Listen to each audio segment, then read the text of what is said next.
I had to plug. I had to go to the car and plug it in. 'Cause like I said, I'm in my neighborhood, man. I don't like being in this.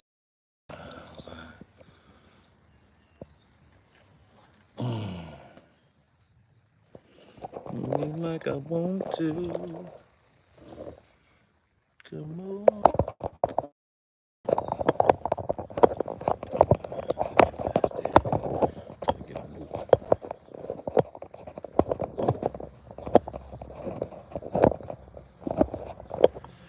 Yeah, man. So my phone had went dead, man. So I just came back. The person that was watching me, man. I no disrespect. The phone had went out, so that's why I came back up here just to let you know. I came back up here just to let you know the person that was watching this to just let you know that my boy Nestor Global too. Just want to let you know, man. I appreciate everybody that watched the last little live that ended because my phone died. I had to go to the car and put my charger on. But I wanted to just let y'all know I didn't just cut it off like that. You know. All right, all right. You know, it just feel good, man. I was just walking around the block, walking around the block, walking around the block. I said, let me walk to the school and get my cores. And when I walked in there, it just felt so good to be going in there to pick up something that I accomplished, to graduate with my degree, to make the honor rolls, with a GPA of a 3.9 point something, like it should be a 4.0, but one person, they gave me an A minus or something. She explained it to me. My student advisor explained it to me. Like, that messed me up from being a 4.0. I think it was a B plus or A minus. A minus, I think it was. Something like that. But it's all good. That's a good GPA for a dude at 55. I mean, I can still remember some shit. Because that's all school is, man. It's about reading, learning, talking, and remembering. And what you can't remember, you jotting down in your notebook. That's why no matter what you do in life, when you go to school, you don't go there because you know this stuff. You go there because you don't know it. So you go there to learn this stuff. So when you go in there, if you don't know something, you write it down, you ask questions, you get help with it, you ask other students, ask the professors, you go to the help with a graduating class. They work in the school as tutors. So they will help you.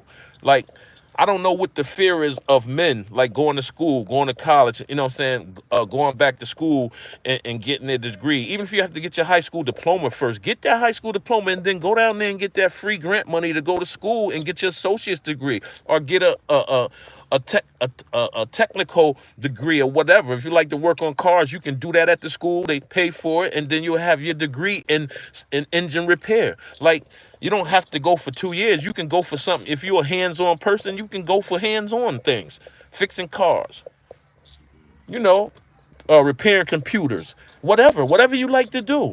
Like, it's out there, and I don't understand why more kids are not taking advantage of it. And that's why I come up here to try to talk, and I hope I can get people to tune in and listen to what I'm saying. I'm not just up here for my health, trying to get up here and get donations and likes and all that shit, just to be popular on YouTube. I'm up here for a reason. I'm up here to spread some information to people, try to get people to do something with their lives instead of hanging in the street, just wasting your life in the street, standing around on corners every day, all day, selling drugs, smoking weed, drinking, or getting high, whatever you're doing. None of that shit can't stop you. I was all of that.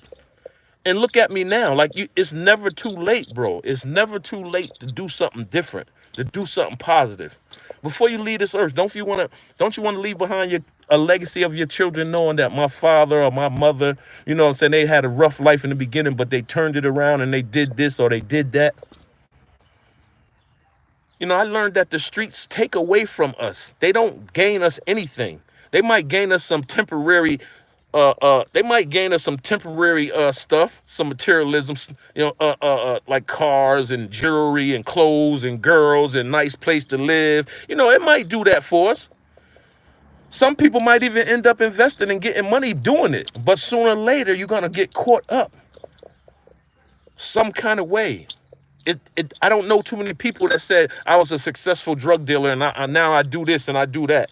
Not where we live at. Maybe on a bigger scale, them corporations, them big corporate people that got connections with people that can do big things. We don't got no connections like that. And they gonna never let us have no connections like that. So the biggest time person in that's selling drugs in our communities, they getting it from either a Dominican, a Puerto Rican, African, or Pakistani. That's who got all the connects. We don't got no boats. We ain't bringing that shit over here to this country. We don't got them connects. So we depend on other people to bring us shit, and then we cop it and we come over here and serve it to our own people. And we don't even know what we serving them because we ain't testing that shit. We just, if you copping kilos and kilos of heroin, kilos of dope, I mean, coke, whatever you doing, you don't know what that shit is because you ain't testing it. You just copping it and selling it because people coming back and buying it. But that fentanyl shit is killing people. It's killing our people.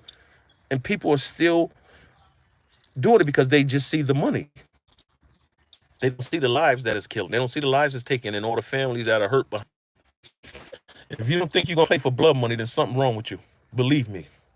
You might get away with it for some time, but that's blood money. You're gonna regret it sooner or later. Trust me. Whether through addiction, incarceration, addiction, or death.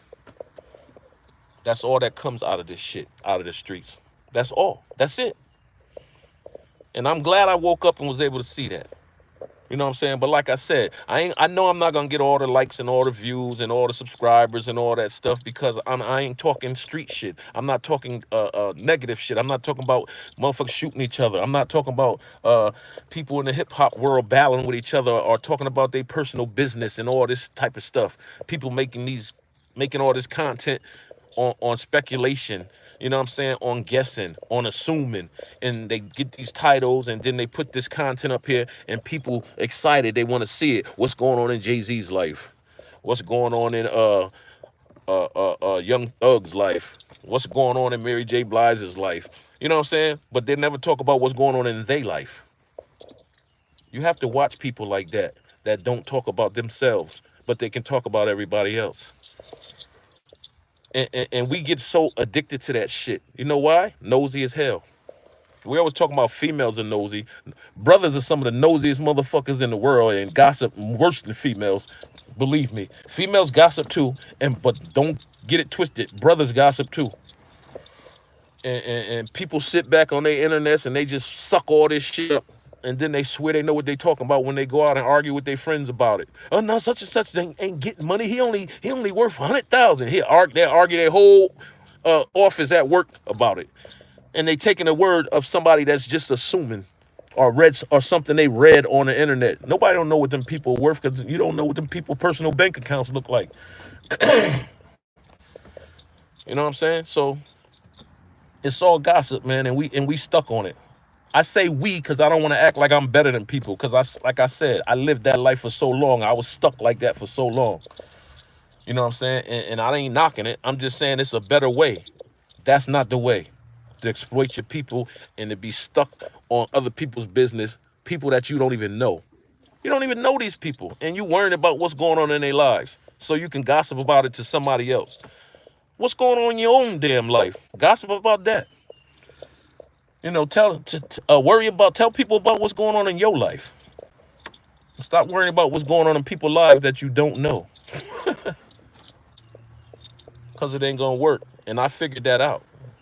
Because when I first started, I said, man, that's what I'm gonna have to do. I'm gonna have to start watching and reading about people that I don't know, famous people. And I tried that shit.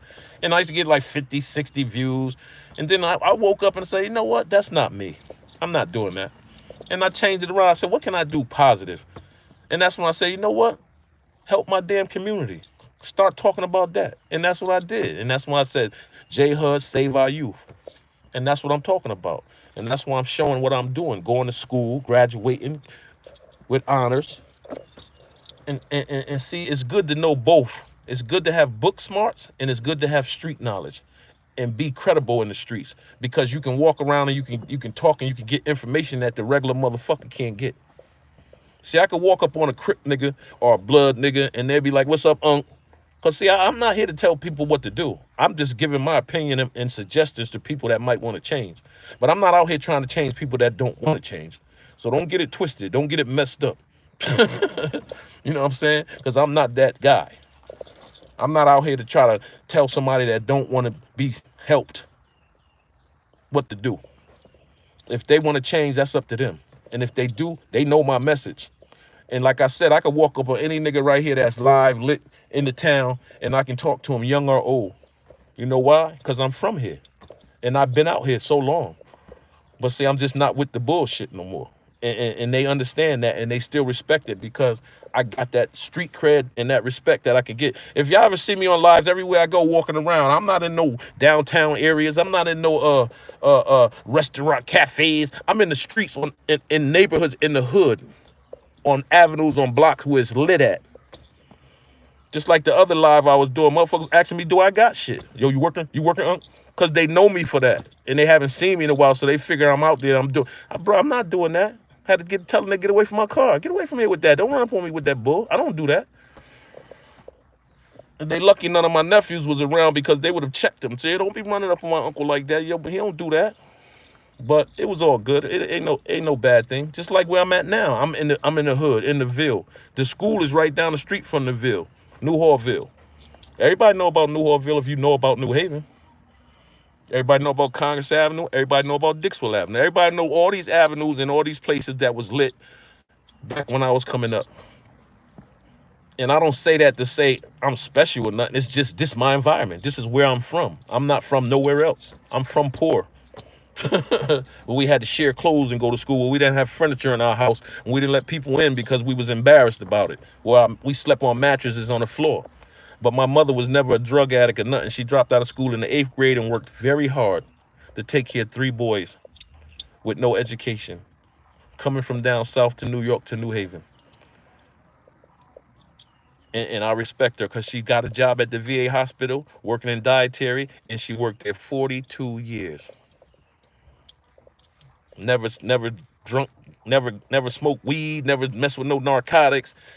I think she might have smoked some. She said she smoked some weed before in her life. She said, but you know, my mother, she go out have a drink like that. She don't have no alcohol in the house and be drinking. She drink once a year probably.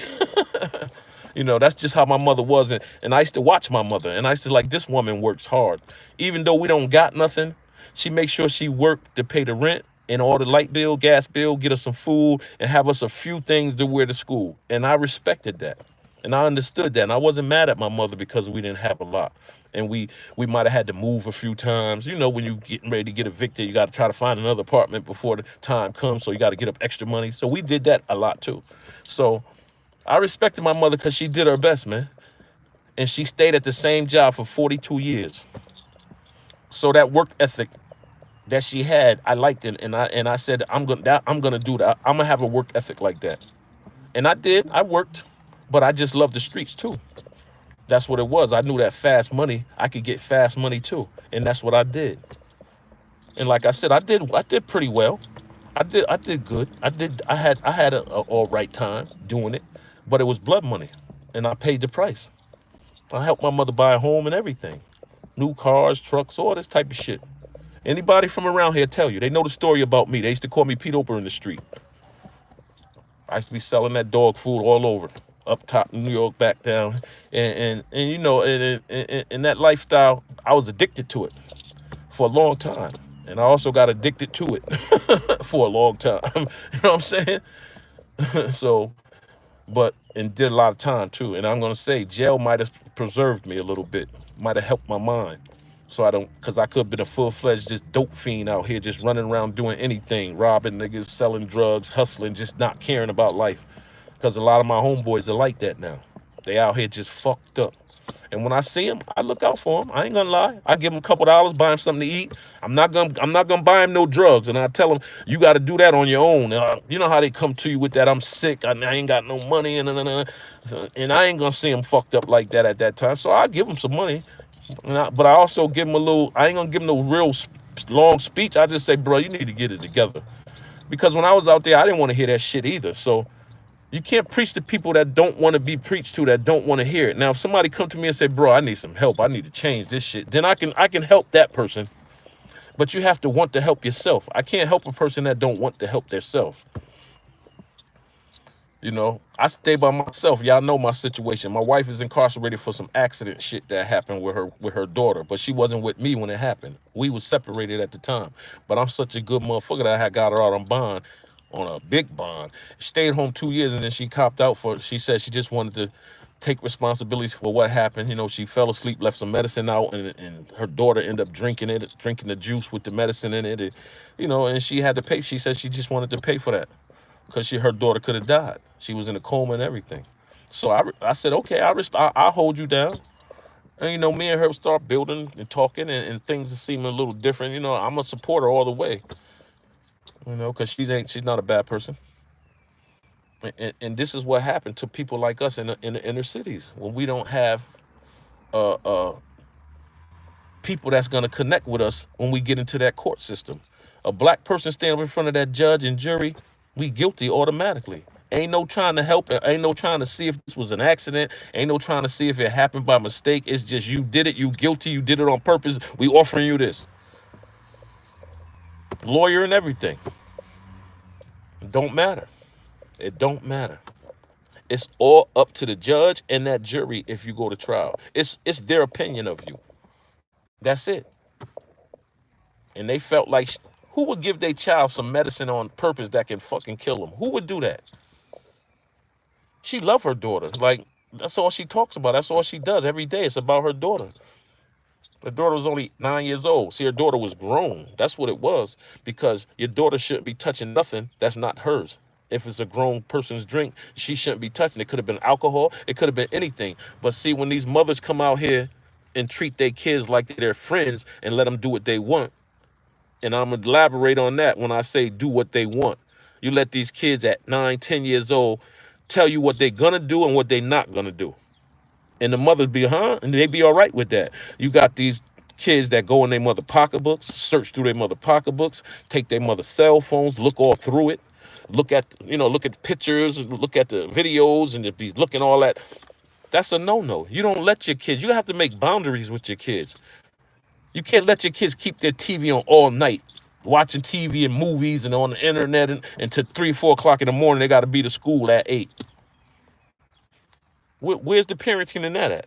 And that's why her daughter woke up, seen that juice sitting next to her on the table, and picked it up and drank it, being grown, thinking she could do what she wants. It's a bad situation that happened, but she learned a valuable lesson. You don't leave that type of stuff out. First of all, it's negligence. But you need to have boundaries with your kids where they know better. Like if she was at my house and I had a drink on the table and I was right there by it, she would never touch it because she know I don't play that. And I don't beat no kids or none of that, but I know what to do to give them a punishment. Take away what they love. Tell them why you doing it, tell them how you doing it and why you doing it and how long it's gonna last, and tell them if it happen again, this is what's gonna happen again. You won't be going to your friend's house. You won't be going to no outside. You're riding no bikes. You won't be using your phone. You won't be on a computer until you start getting these things together. Because if you let your kids get a certain age doing stuff like that, being their friend, you're going to lose them. You're going to lose them at a certain age. They ain't going to have no respect for you. They're going to talk to you any kind of way, do what they want to do, and you ain't going to do nothing about it. Like most of these mothers now. That's why they're having a hard time with their kids. And that's part of our environment. This is part of our environment, broken homes. I can ask any teenager around here, have they ever sat at the dinner table with their family? You know what they'll do? Laugh at me. What? Sit at the dinner table with my family? What are you talking about? Sit down to dinner with your whole family at 6 o'clock? Because that's what we used to do when we was young. And I think that helped us to have respect for our family, to communicate with our family, talk about problems and shit like that. Even though when we sat at the table, me, my 2 brothers, and my mother, we didn't do too much talking, but we would talk a little bit when that was happening. But when we were younger, we're starting to fade away because the fathers were starting to fade away out the houses, or the mothers were starting to fade away out the houses, and the grandmother was taking care of the kids and have everybody at the table and have everybody eating, but we had to be quiet. No talking. Eat your food. Don't be doing no talking until you finish eating. That type of shit. My grandmother was strict, boy. She ain't play no games. Rest in peace to my great-grandmother, man, Laramie Hudson. She was no joke. She used to have all 9 of us. Me and my 2 brothers, my aunt Ola Mae, 4 kids from the Bronx, and my aunt Ernestine, 2 kids from Queens. She used to have all of us, man. And all our mothers are going out, hanging out and stuff. And when we in New York, my Uncle Dale took care of all of us. It was different when we was happy when Dale took care of us because he was in the streets and he used to leave us in the house by ourselves. So I'll be back. Y'all been and Vanessa, you in charge. The oldest always in charge. So I used to love when he babysitted us because we was straight. We'd be all outside, everything, running up and down the stoop, up the block, sitting on the stoop at night talking to the other kids that snuck out the house. That was fun times, man. You don't see that with these kids now. All you see is gunplay and dudes scared to come around because they beefing with so many people. It's a different world, man. It's your boy J Hud, man. It's about saving our youth, man. Your boy happy he graduating, man, with honors. Respect to the chat, man. I'm out of here.